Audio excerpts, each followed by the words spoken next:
Hello বন্ধুরা, তোমরা কেমন আছো? আসসালামু আলাইকুম, আমি তাওহিদ। আজকে নতুন একটি ব্লগ ভিডিওতে অনেকদিন পর আবার তোমাদের সাথে। আর আজকে আমি এসেছি আমার এক ফ্রেন্ডের বাসায়, ফ্রেন্ডের বিয়েতে। আমরা রাত্রে এসে তার গায়ে হলুদের অনুষ্ঠানটা আমরা অনুভব করেছি। যদিও এটা ছোটখাটো অনেক আনন্দ হয়েছে, অনেক মজা হয়েছে, সেটা আমি বলে বোঝাতে পারবো না। হোক, আজকে আমরা যে ফ্রেন্ডের বাসাতে এসেছি, যার বিয়ে, তার নাম মার্কুনা, যে আমাদের ক্লাসমেট মাহমুদ, তার বিয়েতে এসেছি। তার গায়ে হলুদেই ফ্রেন্ড হিসেবে আমরা, তার ক্লাসমেট হিসেবে উমর সাথে আছে আমাদের, যিনি খাওয়াই দিচ্ছেন। তো একটা মজার বিষয় হচ্ছে যে আমাদের মিজান চাচা, মানে আমি আপনাদেরকে দেখাবো, পরে পরিচয় করিয়ে দেবো, শুধু বলি আপনারা শুনে। সারা রাত অনেক মজা হয়েছে, অনেক আনন্দ হয়েছে, অনেক আনন্দ করেছি আমরা। সারা রাত্রে আমরা সজাগ ছিলাম, কেউ ঘুমায়নি। তো সকাল সকাল চলে আসলাম 9টা-10টার দিক দিয়ে মিজান চাচাকে নিয়ে একটা বিলে পাশে অনেক শাপলা দেখেছে। তো আরেকটা কথা আপনাদেরকে না বললেন নয়, মিজান এবং মাহমুদ, আমি, ওমর, আমরা চারজনই এক ক্লাসমেট, একসাথে পড়ালেখা করি। এখন সবাই আমরা জাল লাইনে পড়ছি। তো আজকে মাহমুদের সানডে মানডে ক্লোজ হয়ে যাবে, পরবর্তীতে হয়তো বা মিজানের সিরিয়াল, তারপরে উমর। এখানে মাহমুদের বিয়েতে আসার পর যখন, মানে গতকালকে রাত্রি মনে হয়েছিল যে এটা বিয়ের রাত্রির আগের দিন, কিন্তু বিয়ের দিন আমার একটু মনে হয়নি যে আজকে মাহমুদের বিয়ে বা মাহমুদের বিয়ে খেতে আমরা এখানে এসেছি। মানে আমরা এতটা মজা করেছি, মানে মাহমুদের যে আত্মীয় স্বজন ছিল, ভাই ব্রাদাররা ছিল, তাদের সাথে আমরা অনেক ফ্রেন্ডলি ছিলাম, বা অনেক ফ্রেন্ডলি তারা আমাদের সাথে মিশেছে, অনেক সম্মান করেছে। 11:30 বাজে বরযাত্রীরা সবাই রেডি হয়ে গেছে, কিন্তু আমরা ডুবডাব পাড়াতে খুব ব্যস্ত ছিলাম, কারণ আমরা তো বরের সাথে যাব, সেজন্যই আমাদের গাড়িটাও স্পেশাল ছিল, প্রাইভেট।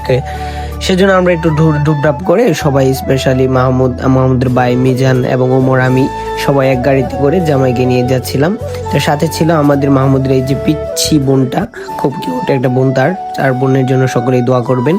এবং সাথে আমাদের মাহমুদের যে ভাই আছে, এই যে যাকে দেখতে পাচ্ছেন, তার জন্য দোয়া করবেন, সে যেন অতি শীঘ্রই মাহমুদের মতো একটা টিকিট বুক করতে পারে।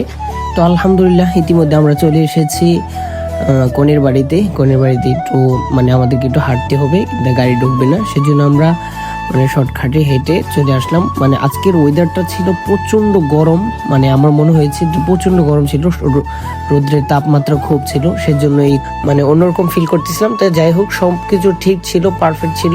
তো এখানে আসার পর প্রচন্ড গরমে তো একদম ঘেমে যাচ্ছি, কিন্তু আমাদেরকে আপ্যায়ন করার জন্য কোনো শালি আসছে না মাহমুদের।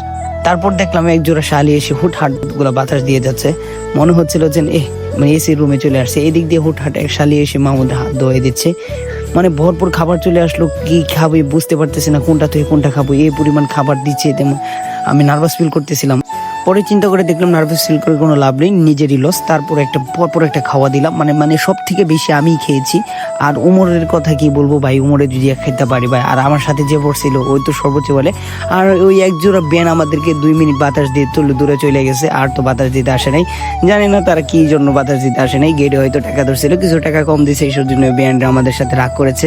যাই হোক, সবকিছু মিলিয়ে মাহমুদের বিয়েটা আলহামদুলিল্লাহ সুস্থভাবে এবং খুবই আল্লাহ তাআলার মহান রহমতে বিয়েটা পরিপূর্ণ হয়েছে। আমি দোয়া করি তার সঙ্গিনী, জীবন সঙ্গিনীকে নিয়ে সে সবসময় ভালো থাকুক। আলহামদুলিল্লাহ, সবাই দোয়া করবেন। খুদা হাফেজ, আসসালামু আলাইকুম। আজকের ব্লগটাই আবারও দেখা হবে নতুন কোনো ব্লগে বা নতুন কোনো জায়গায়।